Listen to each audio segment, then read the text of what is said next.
Hi guys, welcome back to the art studio.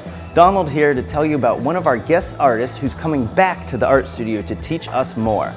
If you guys remember, 2 years ago, Sharon Smiley Coopit was here teaching us how to make beautiful fish out of clay, working with the clay, raw clay, mud, from the ground up.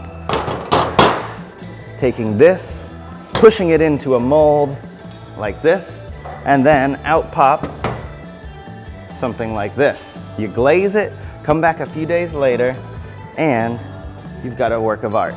So Sharon will be here at the end of January and the beginning of February, see our dates below, to teach these classes to you. These are reservation classes and they do take 2 weeks to get the projects back to you. Now, when you're here, you'll be working with Sharon, with Lynn, our artist, and they'll be giving you all the tips and tricks that they've gathered through their careers working with clay, teaching you how to bend, fold, and press this clay into your perfect sea critter shape. And again, we'll fire it for you. You'll come back a few days later and get to glaze that with over 75 glazes that we've got here at the art studio.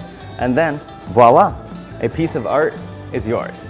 So give us a call at 305-289-9013 to sign up for this extra special class taught by our guest artist, Sharon Smiley Coopit. Thanks guys, we'll see you soon.